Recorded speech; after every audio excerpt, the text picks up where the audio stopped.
Hello and welcome back to the Jazz Rants. I'm glad you joined me. And sometimes you have to laugh at your own mistakes. The other day I was trying to get in the house. Carol and I were trying to get in the house. I'm using my car keys because I had my door keys on, the same thing. But I'm using the car key and I'm clicking on it to try to get in the house. Well, she started laughing. She thought that was hysterical, So then I said, well, that's pretty funny. You can goof on yourself. So I make a lot of mistakes when I do these videos, and so sometimes I swear during, and I said, oh, wow. Anyway, years ago I had the opportunity to play with a great bass player, Bill Crow. Now, he wrote a book about jazz anecdotes. You may have read it. Anyway, he told me a couple of stories that weren't in his book. They were pretty fascinating. One was the very first time he got to play with Stan Getz. He was in a club and one of his strings broke on his bass. And it just so happens there was another bass player in the club that had his bass with him. And so he asked him if he could borrow his bass, and he got up there with the bass and he started playing, and he realized that the other bass player was left-handed and he had it strung backwards. So he had to play the whole first gig with Stan Getz playing backwards on the bass. You bass players will appreciate that, I'm sure. The other story he told me was about Hank Jones, and he went to, had a gig with Hank Jones. He went to Hank Jones' apartment to rehearse, and they rehearsed, and Hank Jones has written out all the charts beautifully in red ink and so on. And when they got on the gig, they got on stage, they turned on the stage lights, and the stage lights were red, and so all the ink disappeared. So he had to fake the whole gig with Hank Jones without having any charts. Anyway, that's a funny story that I heard from him. And now we're going to continue now with something that was requested by a subscriber about counterlines. Like how do you come up with counterlines? How do you come up with accompaniment to melody? And so on. And contrapuntal ideas. And also the idea of the suspensions, the 4/3 and the 9/8. So I'm going to be talking about this in this video with 3 examples. So here we go now with counterpoint, contrapuntal, harmony, and suspensions. I have 3 examples of counterlines or contrapuntal movement. You could call it counterpoint. That's where you have a melodic line and you have a second melody that it plays against the melodic line and complements it. And it also should have a melodic quality to it as well, or harmonic support. So we'll start out with the first version now. Comes from a recent posting I did of My Funny Valentine. We're going to take it from the bridge.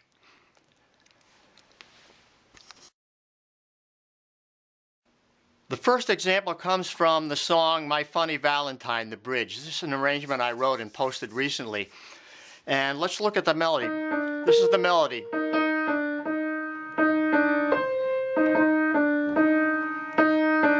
There's that rising line, but other than that, it's rather dull. They add the bass line, it doesn't do much for it either.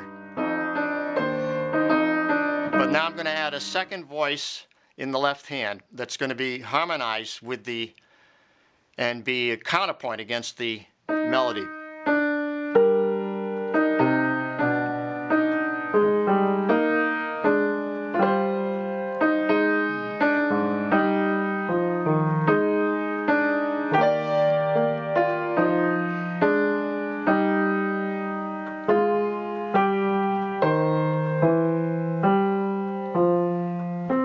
Okay, so that's the second voice. Now the third voice will be up here.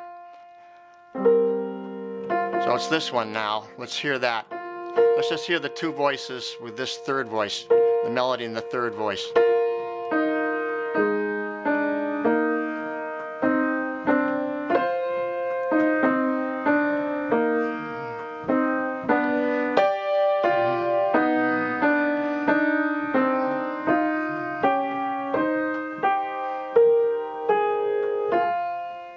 So now that is going to move with the second voice as well, like this.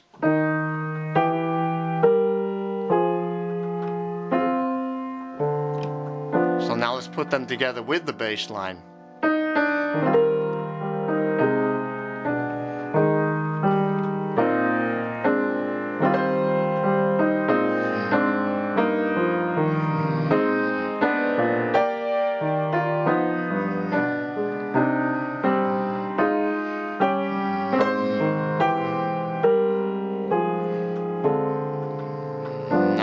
really starting to sound nice. And I think that you can even vary it and do more shading and even more variation in the rhythm.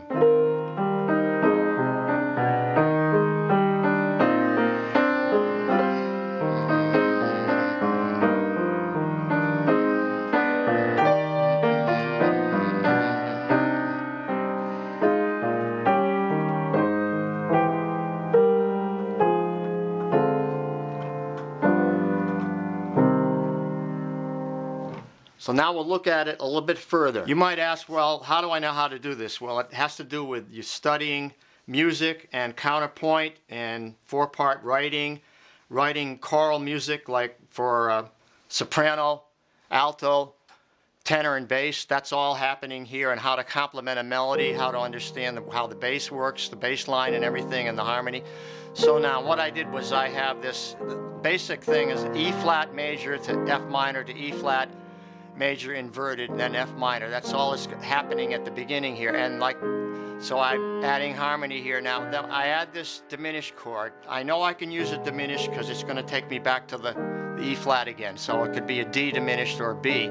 But instead of going to E flat triad, I go to E flat with a suspended fourth. So you're going to hear a lot of suspensions here. Here's a 4-3, and then in the melody there's another 4-3 here. See, so that's 4-3 on E flat. This is 4-3 on the B flat chord, which is the melody now.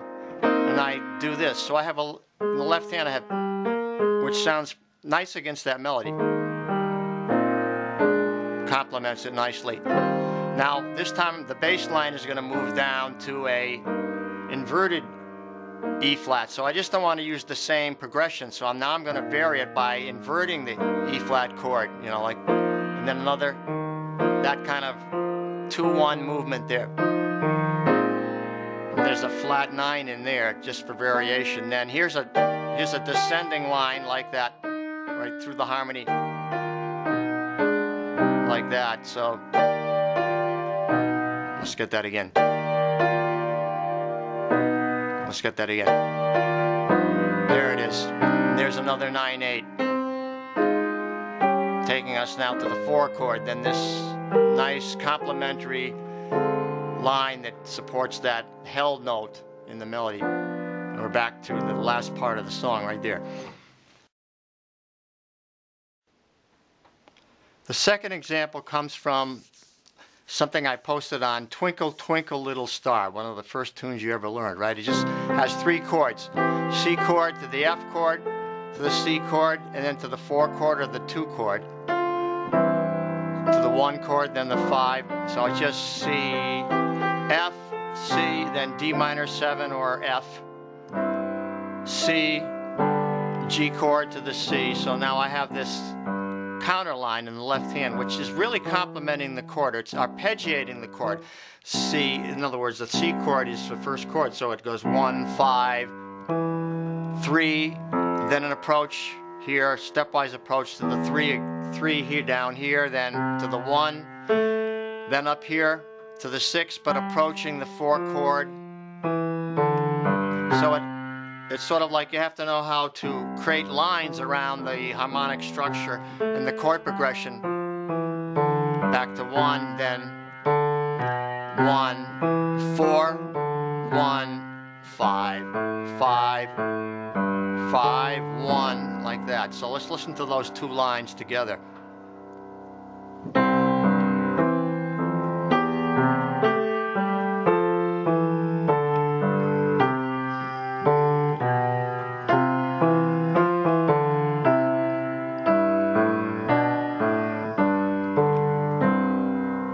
Now I'll show you the 3 lines, the 3-part, the 3rd part. So now in 3-part contrapuntal harmony, you're going to have another voice in there that complements the 2nd voice. So what it is this. It's the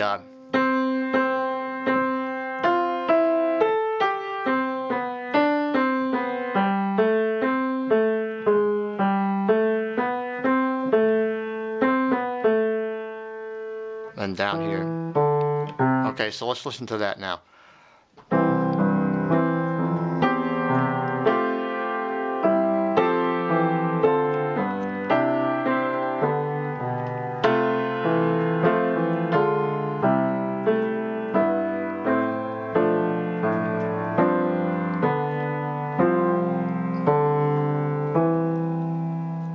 No, there's a lot of suspension. So you have, there at the end, you have like, let's go through it.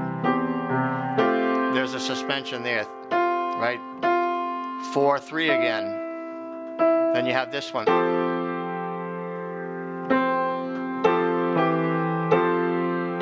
That one. There's another, a 9-8 again.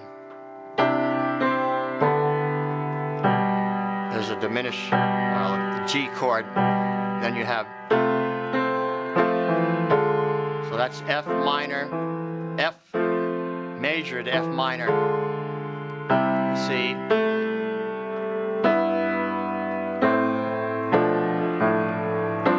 There's your suspension again, 4. Then it stays on the 4 suspension, down to 2 to 3. So a lot of suspensions. When you study the great masters like Bach, Beethoven, Chopin, and so on, you learn that they are geniuses and they're masters of their craft. In other words, they have great intellectual knowledge and they're scholars, but they also have tremendous ears and great imagination. So all that put together creates great music. And for jazz musicians, of course, Bill Evans, there's so many. There's Herbie Hancock, Chick Corea. Keith Jarrett is one of those geniuses, and he played a version of It's Easy to Remember on a live recording. It's a song by Rodgers and Hart, and he played this interlude in the middle of the song in which the musicians dropped out. Now I want to play that interlude for you, but first I want to just play the bridge so you hear. We're in the key of F, like that. So now the bridge goes to the B flat chord, 4 chord. So we're in the key of B flat now.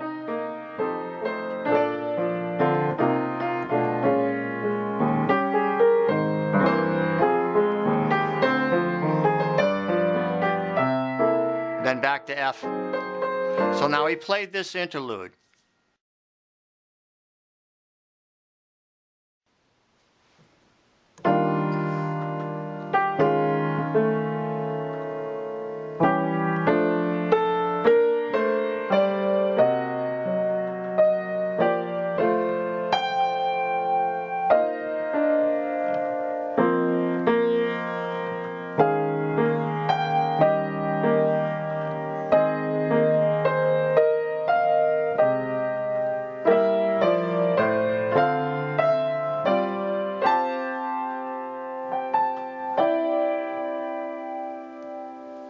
This interlude is relatively simple, but it's very complex if you break it down. Anyway, the first chord is a C minor 9, so it's just the first inversion of the C minor, but here's the 4th up here at the 11th. Then he goes to this chord on the F, Now you can see the 7th is in there, but then what is this minor 3rd? Well, it's really sounding like an E flat with suspension, so it's like an E flat, but yet it sounds beautiful against that F chord, that what is there. And then he just makes sure that you understand it's an F by putting that 3rd in there, the 3 of the F, so that it has, you see the 7th and the augmented, which takes you to B flat, but he doesn't go right to B flat. He doesn't resolve right to, he goes to a B flat diminished to approach the B flat. So there's a B flat diminished approaching the B flat. So that's ingenious. Then he has this on the G minor now. He has these contrasting movement, descending and ascending from the B flat. Now he makes this 2 chord here on the B flat major. He makes it half diminished. He puts it in there. Then he does another suspension here on the F chord, 4-3, another suspension on the B flat. Instead of just resolving to the B flat, like that, he goes. So he's got a double suspension, he's got a 9 there, he's got the 4-3 here, and then he repeats it. He repeats the 9-8 again, he repeats this 9-8 again, so he's got double suspensions there.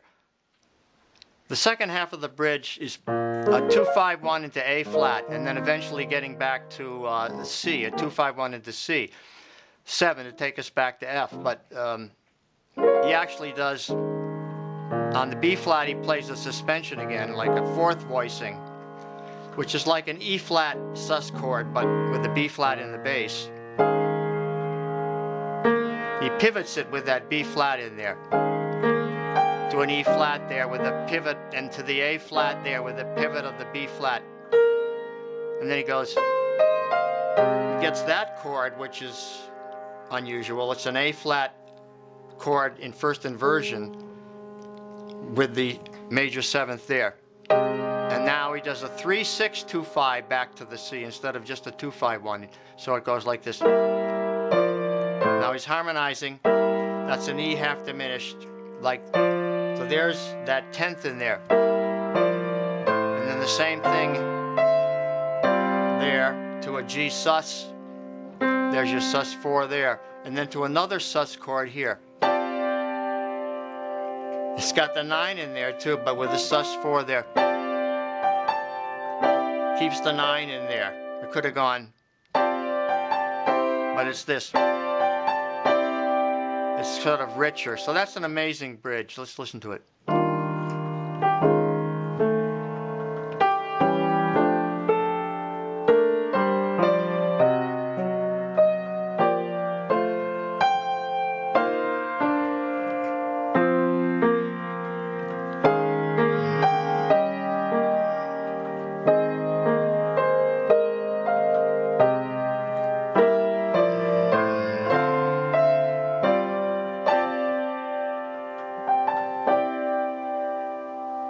Signing off from the Jazz Ranch. Thanks so much for watching. I hope you enjoyed this video. You know, the altar dominant man, he hooked up with one of those lady cowhands, and they went off to Oshkosh, Ohio to visit her relatives. So I was glad to get rid of him for a while. But he'll be back, I'm sure, very soon. So until next time, I will say, in the words of my great friend Hermie Dressel, swing loose. And we'll see you next time around. Bye-bye.